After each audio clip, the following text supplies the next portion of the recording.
paz do Senhor Jesus Cristo ao vosso coração. Sou Claudio Nicolau e nesta videoaula nós queremos aqui dar continuidade às instruções da Palavra de Deus. Tendo aqui a Bíblia Matthew Henry, da Central Gospel, para o nosso estudo nesta videoaula. Pois bem, nós queremos aqui tratar de um assunto bastante polêmico, assunto de bastante discussão no meio evangélico, mas de forma bastante simples. Nós vamos falar sobre a revelação de Jesus Cristo ao seu servo João, o Apocalipse. Isto mesmo, o Apocalipse. Apocalipse significa revelação, né? É um livro da Bíblia Sagrada, o último livro da Bíblia Sagrada, que muitas pessoas têm um medo, terror, preocupação, tremem na base quando se ouve falar de Apocalipse. Mas o Apocalipse, ele tem uma visão historicista, uma visão preterista e uma visão futurística. Nós vamos aqui abordar todos esses aspectos, mas calme, há muitos assuntos e muita profundidade no Apocalipse. Nós queremos dar início a esta série do estudo da Palavra de Deus, falando aqui sobre as 7 igrejas da Ásia, trazendo aqui para você a primeira igreja da Ásia, chamada Éfeso. Então vamos lá, e você pode abrir a Bíblia Sagrada no segundo capítulo, capítulo de número 2, você vai encontrar ali, como introdução para esta videoaula, só para você ter aí um entendimento a caráter de informação. Jesus, o Senhor Jesus Cristo comissionou seus 12 apóstolos. E João estava em um determinado momento na ilha de Patmos, aprisionado por um homem, aprisionado por um imperador romano chamado Domiciano, um dos 12 Césares. Para você que não sabe, o título Césares era concedido como se fosse um nome de autoridade que agregava aos imperadores. Então, Domiciano, aproximadamente 95 a 96 depois de Cristo, prende o apóstolo João na ilha de Patmos. Interessante que era uma ilha onde os escravos trabalhavam duro, uma ilha de minério, e ali em uma daquelas cavernas vem a revelação de Jesus Cristo para o seu amado servo João.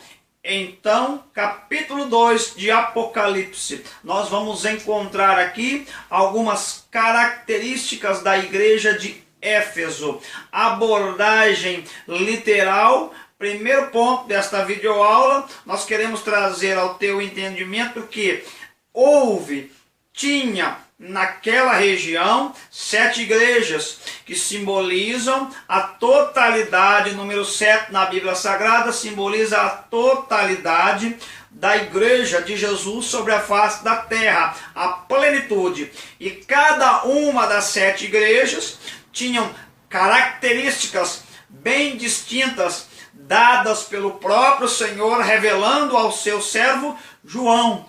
Então, quando eu olho para a igreja de Éfeso, eu observo o apóstolo Paulo, em uma das suas cartas, dizendo assim: olha, irmãos, revesti, pois, de toda a armadura de Deus. Efésios capítulo 6, para que possais estar firmes, lutando na couraça da justiça, no capacete da salvação, na espada do Espírito, que é a palavra de Deus, calçados os pés na preparação do Evangelho da paz. Então eu vejo o apóstolo Paulo nos chamando a atenção para revestimento, a armadura de Deus. E aqui João, no Apocalipse, recebe a revelação de Deus, trazendo algumas características que de forma literal aconteceu naquela igreja de Éfeso e de forma espiritual se aplica muitas das vezes a minha e a tua vida nos dias de hoje. Vamos lá, a igreja de Éfeso, ela tinha várias características que Jesus elogiou. Quer ouvir algumas delas? Jesus disse que a igreja de Éfeso era uma igreja que tinha paciência. Então, quando eu e você exercita a paciência, nós alegramos a Deus. Nós alcançamos o céu. Quando alguém te dá uma palavra de crítica, quando alguém talvez usa uma palavra torpe, o que é isso? Te xinga, te lança um palavrão, e nós somos pacientes e não agimos imediatamente, antes digerimos aquilo com a ajuda de Deus, e não executamos uma justiça ou pronunciamos com nossos lábios palavras de ira, Deus se alegra. Quer outra característica? Eles eram trabalhadores. Existem hoje nos dias atuais pessoas que são chamados de vagabundos espirituais. Sabe aquelas pessoas que estão em muitas igrejas e que dizem assim: eu tenho um chamado para ser evangelista, tenho um chamado para ser pastor, tenho um chamado para ser missionária, tenho um chamado para ser levita, tenho um chamado para isso, tenho um chamado para aquilo, tenho um chamado para apostolado, tenho um chamado para tantas conferencistas, e não quer trabalhar, quer viver só da obra, quer ganhar, arrancar toda a lã, toda a gordura da ovelha. Nós poderíamos chamar aqui de vagabundos espirituais que querem viver à mercê dos outros. Mas eu vejo na igreja de Éfeso, Jesus ensinando e dizendo, elogiando eles, dizendo que eles eram trabalhadores.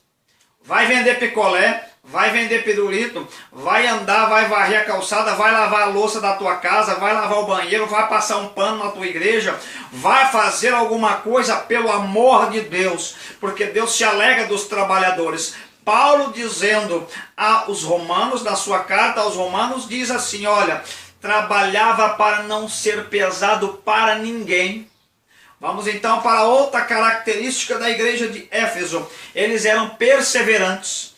O que é perseverança? Perseverança é permanecer firme em um propósito, mesmo que as dificuldades aconteçam, mesmo que os problemas aconteçam, mesmo que as dificuldades surjam, nós precisamos ser perseverantes. Vamos então caminhar mais um pouquinho. Eles observavam a fé e o exemplo dos líderes. E aqueles líderes que eram falsos, que os seus frutos não condiziam com a palavra que eles proferiam, então a igreja de Éfeso logo identificava, porque Jesus disse no Evangelho: pelo fruto conhecereis a árvore. Olha, muitos líderes dos dias de hoje que falam bonito, tem boas palavras, se veste bem, mas quando você observa o fruto, ele muitas das vezes não dá exemplo. Isto é falso líder e não deve ser aplaudido e nem elogiado, ao contrário, deve ser